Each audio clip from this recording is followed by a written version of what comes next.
Uma vida com propósito, de Rick Warren. Dia 13. A adoração que agrada a Deus. Ame o Senhor, seu Deus, de todo o seu coração, de toda a sua alma, de todo o seu entendimento, de todas as suas forças. Marcos 12:30. Deus quer você por inteiro. O Senhor não quer apenas uma parte de sua vida. Ele pede todo o seu coração, toda a sua alma, todo o seu entendimento e toda a sua força. Deus não está interessado em um comprometimento tímido, em uma obediência parcial ou nas sombras de seu tempo e de seu dinheiro. Ele deseja sua total devoção, não migalhas de sua vida. Certa vez, uma samaritana tentou argumentar com Jesus sobre o melhor momento, lugar e forma de adorar. Jesus respondeu que essas questões externas não tinham importância. Onde você adora não é tão importante quanto por que você adora e quanto de você mesmo se oferece a Deus quando adora. Existe a forma certa e a forma errada de adorar. A Bíblia diz: sejamos agradecidos e adoremos a Deus de um modo que o agrade. Hebreus 12:28. O tipo de adoração que agrada ao Senhor apresenta 4 características. Primeira, Deus se agrada quando nossa adoração é conforme a verdade. As pessoas frequentemente dizem: gosto de pensar em Deus como, e então descreve o tipo de Deus que gostaria de adorar. Mas não podemos simplesmente criar uma imagem pessoal de Deus confortável e politicamente correta e então adorá-la. Isso é idolatria. A adoração deve ser fundamentada na verdade das Escrituras, não em nossas opiniões a respeito de Deus. Jesus disse à samaritana: os verdadeiros adoradores adorarão o Pai em espírito e em verdade. São estes os adoradores que o Pai procura. João 4:23. Adorar em verdade significa adorar tal como ele é verdadeiramente revelado na Bíblia. Segunda, Deus se agrada quando nossa adoração é sincera. Quando Jesus disse que devemos adorar em espírito, ele não estava se referindo ao Espírito Santo, mas ao nosso espírito. Feito à imagem de Deus, somos um espírito que habita no corpo e Deus concebeu esse espírito para que se comunicasse com ele. A adoração nada mais é que um espírito reagindo ao Espírito de Deus. Quando Jesus disse: ame o Senhor seu Deus de todo o seu coração, de toda a sua alma, está querendo dizer que a adoração deve ser genuína e sincera. Não se trata de apenas usar as palavras corretas, você deve realmente querer dizer o que diz. O louvor sem sentimentos não é louvor, em absoluto. Não passa de um insulto a Deus. Quando adoramos a Deus, Ele olha para além de nossas palavras, a fim de ver a atitude do nosso coração. A Bíblia diz: o homem vê a aparência, mas o Senhor vê o coração. 1 Samuel 16:7. Uma vez que a adoração implica regozijar-se em Deus, é necessário que as emoções estejam envolvidas.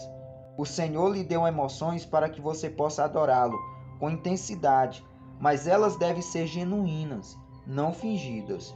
Deus odeia a hipocrisia. Ele não quer exibicionismo, fingimento ou falsidade na adoração.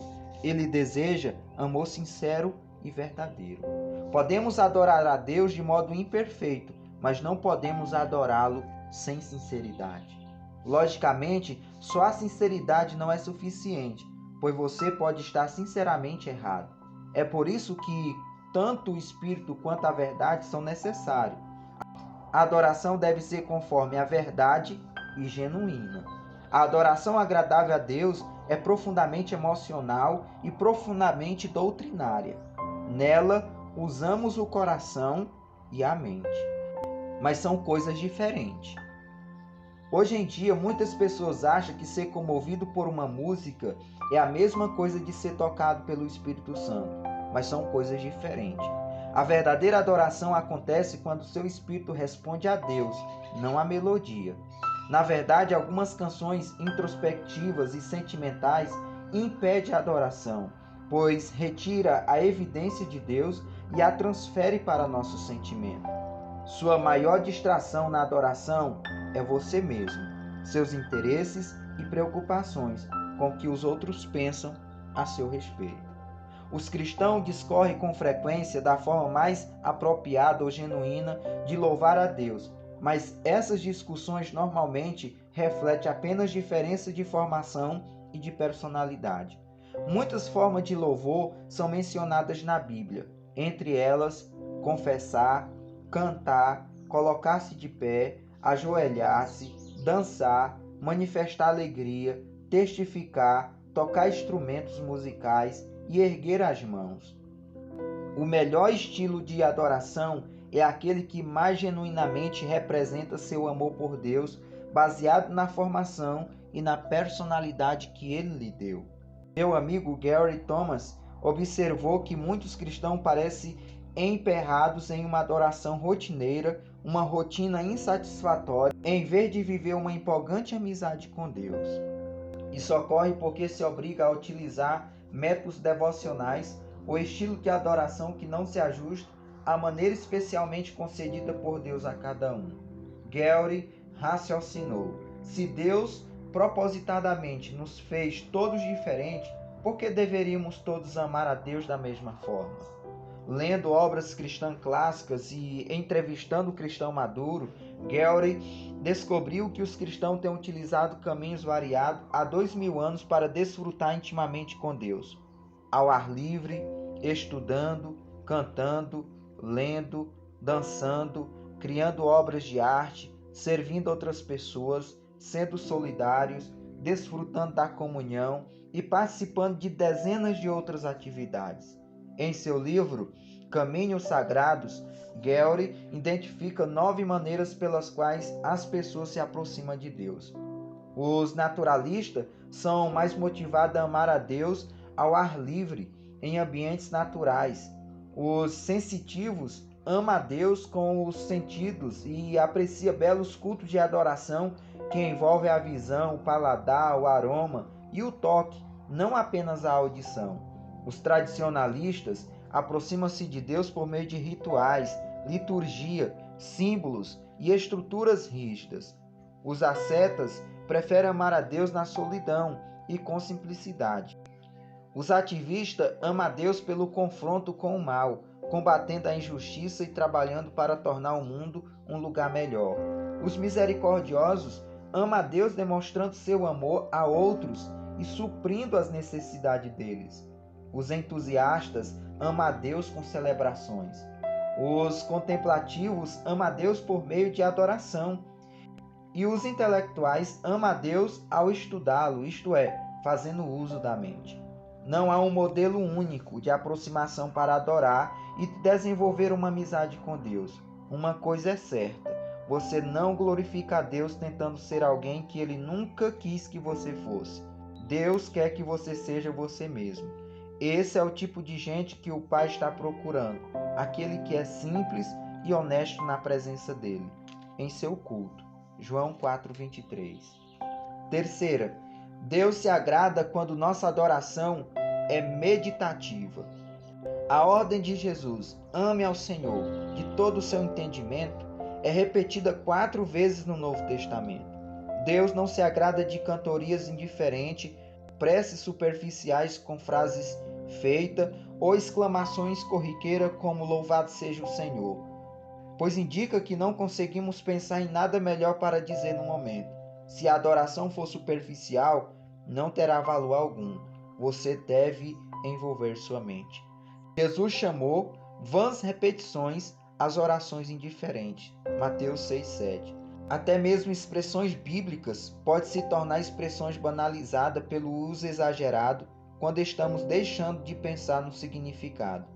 É bem mais fácil utilizar chavões ao adorar que fazer um esforço para honrar a Deus com palavras originais. É por isso que eu encorajo a ler diferentes tradições e paráfrase da Bíblia. Isso amplia suas expressões de adoração. Tente louvar a Deus sem utilizar as palavras louvo, aleluia, obrigado ou amém.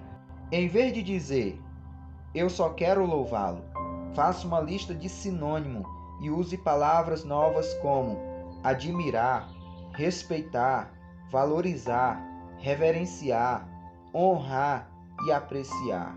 Além disso, seja específico. Se alguém falasse com você e repetisse 10 vezes, eu te louvo, você provavelmente pensaria, por que motivo?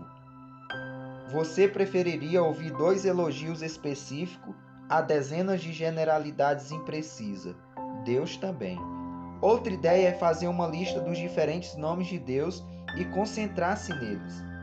Os nomes de Deus não são casuais, eles revelam diferentes aspectos de seu caráter. No Antigo Testamento, Deus se revela progressivamente a Israel, atribuindo novos nomes a si mesmo. E ele nos orienta a louvar seu nome. Deus também quer que nossas reuniões com a comunidade cristã sejam ponderadas. Paulo dedica a isso todo o capítulo 14 de 1 Coríntios e finaliza: mas tudo deve ser feito com decência e ordem. 1 Coríntios 14, 40. A esse respeito, Deus insiste em que nossos cultos sejam compreensíveis aos não cristãos quando esse estiver presente em nossas reuniões de adoração. Paulo observa: se você estiver louvando a Deus em espírito, como poderá aquele que está entre os não instruídos dizer o amém à sua ação de graça, visto que não sabe o que você está dizendo? Pode ser que você esteja dando graças muito bem, mas o outro não é edificado. 1 Coríntios 14, 16 e 17. Ser cuidadoso ao tratar com os não cristãos que visitam o culto é uma ordem bíblica. Desprezar essa ordem é tanto um ato de desobediência quanto de crueldade. E quarta, Deus se agrada quando nossa adoração é prática. A Bíblia diz: apelo que vocês dêem seus corpos a Deus, que eles sejam um sacrifício vivo, santo, o tipo de sacrifício que ele pode aceitar. Romanos 12, 1. Por que o corpo?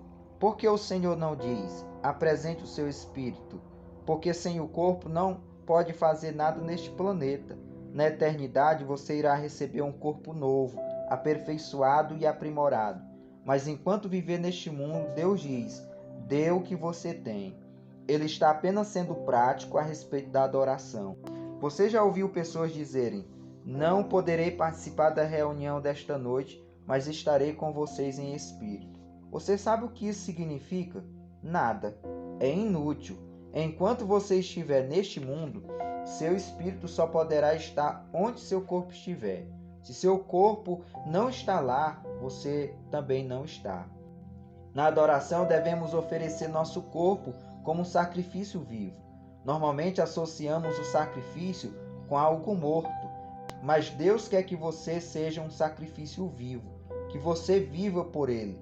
Entretanto, o problema com o sacrifício vivo é a possibilidade de ele fugir sorrateiramente do altar, o que muitas vezes acontece. Cantamos: ó cristãos, avante, no domingo, e na segunda batemos em retirada e voltamos ao nosso velho modo de vida. No Antigo Testamento, Deus se agradou de diversos sacrifícios de adoração, pois profetizavam o sacrifício de seu Filho por nós na cruz.